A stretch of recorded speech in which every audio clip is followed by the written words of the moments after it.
Hi everybody, so there is my trusty PlayStation 4, my trusty Xbox One S, and of course there's the PSVR, and with the PlayStation 5 and Xbox Series X and Xbox Series S coming pretty soon, our thoughts turn to storage of all things, because the new PlayStation 5 only has a 750GB hard drive. And I think the Xbox Series X has just slightly more, whereas my Xbox Series, my PlayStation 4 has a 2TB hard drive, and my Xbox has a 500 gig because it's got the standard one, but I've got a 256K SSD plugged in to it just there. Now you may say, well, wait a minute, that used to be plugged into the PlayStation 4. It did, but now I am future-proofing, if that's the word, my options with either a PlayStation 5 or an Xbox Series X or Xbox Series S with this baby. Now, this is a solid state. This is an external SSD from Silicon Power, a 1TB SSD. So the reason why the PlayStation 5 and Xbox Series X and Series S have got smaller hard drives than you may well have in your current console is because instead of using spinning platter HD drives, well, HDDs, they're using SSD, solid state drives, which means that they can pull the data off the hard drive much faster. So when you have these much bigger games with bigger textures, more memory, they'll be able to perform a lot better. The catch to that, though, is that SSDs are very expensive, especially the ones that are going into the PlayStation 5 and the Xbox Series X and Xbox Series S.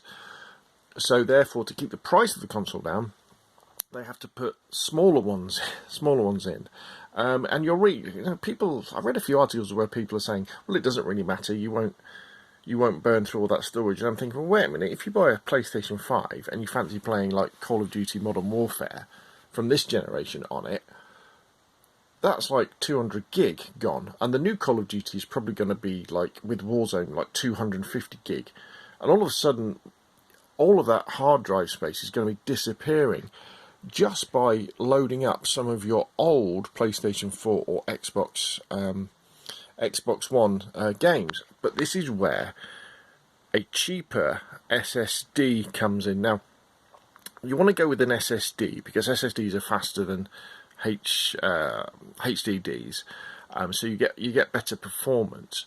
And what both Sony and Microsoft has said is that you'll be able to play your old last generation games, so your old PlayStation 4 games, your old Xbox One games, from an external USB hard drive or SSD plugged into your PlayStation 5 or Xbox One. So that's my plan with this one. Now, I'm not sure what I'll get, whether I'll get a PlayStation 5 or an Xbox One, Xbox Series X, sorry.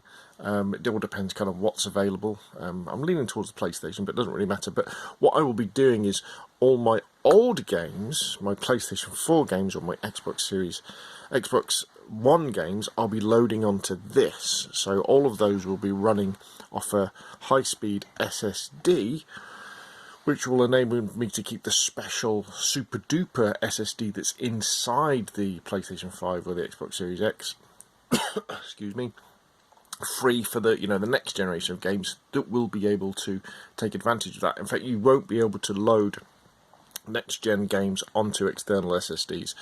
For the Xbox Series X, you'll have to buy a 1TB expansion card that clicks into the back, and for the Sony's PlayStation 5, they're going to recommend excuse me, third-party SSDs that will go inside the drive, inside the PlayStation 5 anyway, but they haven't really announced any of those as well, because trust me, 850 gigabytes or 750 gigabytes in the PlayStation 5 is not enough. You're going to need that, so that's why I've got that. The other reason is that both companies have said, but I don't know how true this is because I haven't seen anybody testing it, is that if, for example, you plug your external SSD into your PlayStation 5 and then you copy your games across to it, or you install games to it, that you should be able to take this drive when you've got your PlayStation 5 and unplug it from your PlayStation 4 and go and plug it into the PlayStation 5 and then have access to those games without having to download them again, which I think is really important because, you know, the games are so big, aren't they, these days? And the same with the Xbox as well. They've said that if you copy your Xbox One games to the SSD, you should be able to, if you get an Xbox One, Xbox Series X or Xbox Series S, you should be able to unplug the drive from your old Xbox, plug it into your new Series X or new Series S, and then have access to those games that you've bought straight away. Obviously, you won't be able to just plug it into a friend's console, because it'll check, you know, who the games belong to. You know, you'd have to sign in on that particular console, but that's really good as well. So there we go. This is the Silicon Power 1GB Bolt B75 Pro. They're about 100 quid in the UK, about $100 in the US. The price of SSDs have come down a lot, haven't they? And at the moment, I'm using it plugged into my PlayStation 4, and I've copied, you know, things like Call of Duty across there. I've got PUBG on there, DayZ, you know, all those games I would normally run off my 250, well, not Call of Duty on the 256GB SSD because it doesn't fit anymore. But what I've got that on that, and I've given my old SSD, the 256GB one, back to my Xbox to play, you know, the likes of PUBG and DayZ on it. So there we go. It's a bit odd buying something for a console that I haven't got, but you know, I needed it anyway. It's always a good thing to have more storage, isn't it? Fast storage anyway for a console.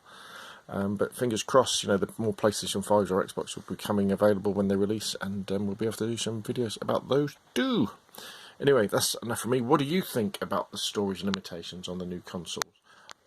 Is the media and people with very fast internet connections downplaying the problem of having small drives? Because if you've got a really fast internet connection, it doesn't really matter, does it? You just delete a game and you download the next one. But if you've got a slow internet connection, like myself here, it takes a long time to download the, you know, Call of Duty again. And I don't really fancy doing that. Anyway, that's enough from me. Hit like if you enjoyed the video, subscribe if you want to see more of the same, and I'll see you again soon.